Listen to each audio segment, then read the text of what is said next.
It's late at night, the house is silent, and your dog isn't acting like themselves anymore.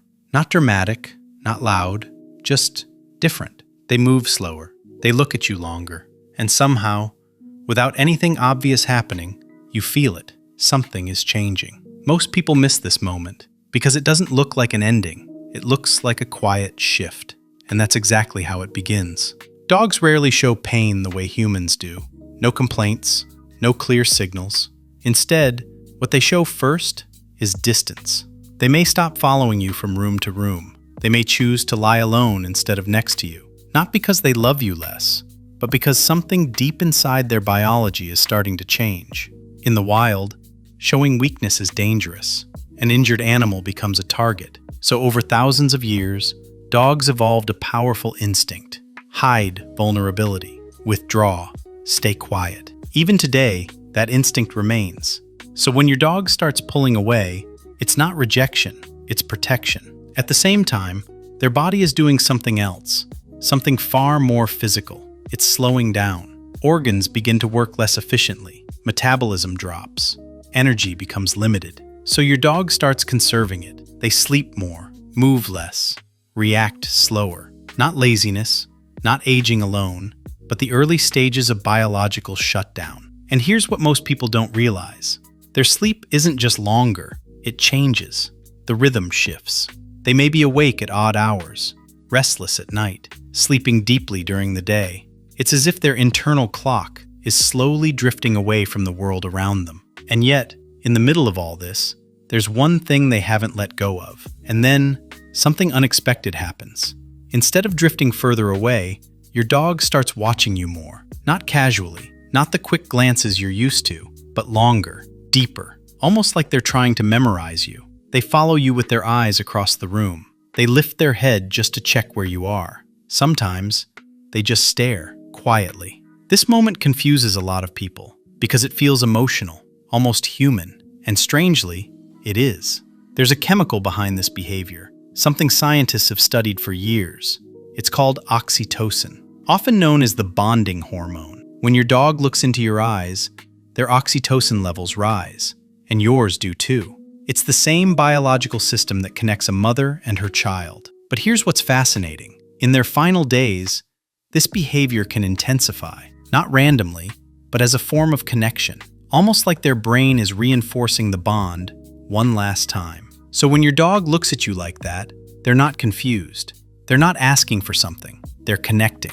And if you've ever noticed your dog doing this, quietly watching you more than usual, drop a 1 in the comments. Because this moment, it's more meaningful than most people realize. But while emotional connection may increase, their physical needs begin to disappear. One of the first signs? They stop eating. At first, it's subtle. They skip a meal, then another. Maybe they sniff the food and walk away. Many owners think they're being picky. Maybe they're bored of this food.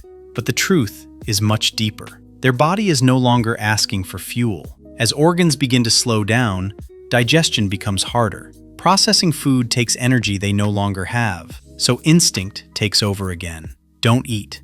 Save energy. Stay still. And this is where it becomes difficult. Because even if they're in discomfort, they won't show it clearly. Dogs are masters at hiding pain. It's not denial, it's survival. In the wild, showing pain equals vulnerability, and vulnerability can mean death. So instead of whining or crying, they endure quietly. You might only notice small changes, a slower way of lying down, a hesitation before standing up, a slight tremble in their legs.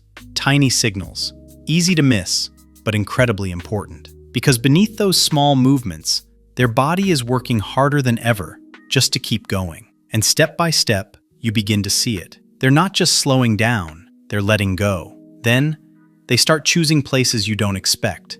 Not their bed, not the couch, not even near you sometimes. Instead, cold floors, bathroom tiles, dark, quiet corners. At first, it feels strange, even a little painful. Why are they going there instead of staying with me? But this behavior isn't random. As the body begins to shut down, temperature regulation becomes harder. Internal heat rises and falls unpredictably. Cool surfaces help stabilize that discomfort. It's instinctive, practical, not emotional distance. And sometimes, those places they choose aren't just physically comfortable. They're familiar, safe, places that remind them of earlier life stages, when the world felt simple, predictable, secure. Many dogs, near the end, return to what feels like their first home environment. A corner, a quiet spot, a place away from chaos.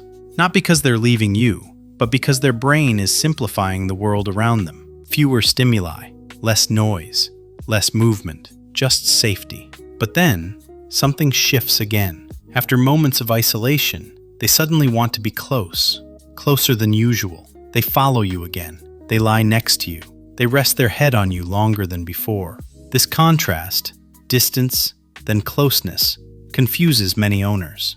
But it reveals something powerful. Even as their body withdraws, their emotional attachment remains.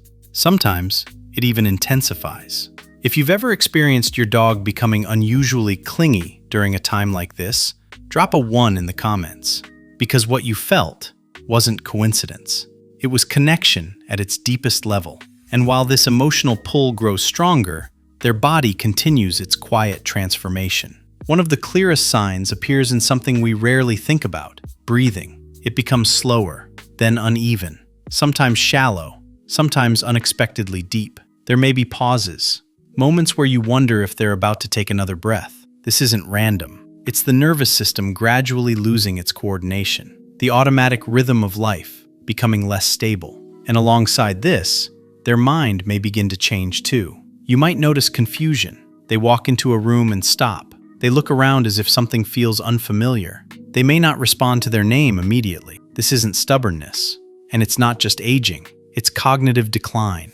The brain processing information more slowly, less clearly. In some cases, it resembles what humans experience in late-stage neurological conditions: disorientation, memory gaps, altered awareness.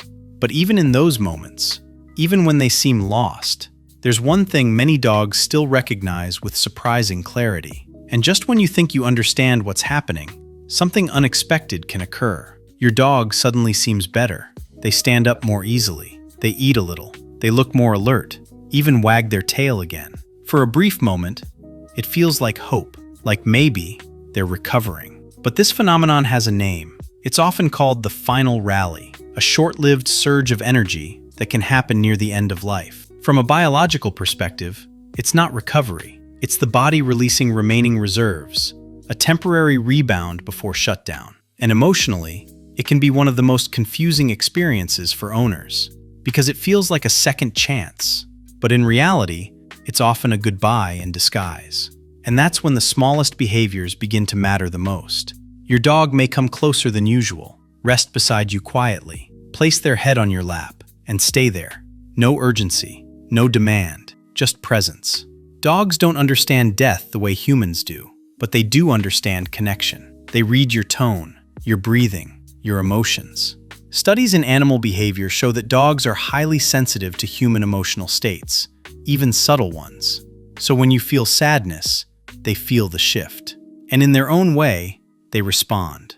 Not with words, but with closeness, with stillness, with choosing to be near you, even when everything in their body is telling them to rest. Because to them, you are not just part of their life. You are their reference point for safety, for calm, for belonging. And in those final moments, your presence does something extraordinary. It reduces stress. It stabilizes their nervous system. It gives them a sense of peace. Even if you feel like you're doing nothing, you are everything in that moment. And then comes the hardest part to understand. Some dogs stay. They wait for you. They pass quietly, close to you. But others choose to leave when you're not there. They may walk to another room, find a quiet place, and go alone. This doesn't mean they didn't love you. It doesn't mean you failed them. In many cases, it's instinct, a deeply rooted behavior from their wild ancestry, to separate from the group at the very end. Not to abandon, but to protect. And sometimes, to make it easier for you. Because if there's one thing that defines a dog's life, it's not just loyalty, it's sensitivity to you, your emotions, your reactions, your pain. So whether they stay, or whether they go quietly on their own, the meaning is the same. They live their life connected to you, and they leave it in that same connection. So tonight, if your dog chooses to lie next to you, closer than usual, quieter than usual, remember this. They're not there by accident. Out of all the places they could be, they chose you. Not just for comfort, but because, in their world, you are the safest place they've ever known. If this changed the way you see your dog, consider subscribing. And if you've ever experienced a moment like this, or if your dog is going through it right now, drop a 1 in the comments and tell me, where is your dog sleeping tonight? Because sometimes that simple answer means more than we realize. And if you want to understand another quiet behavior that most owners misunderstand, watch the next video. Does your dog love you more than anyone else?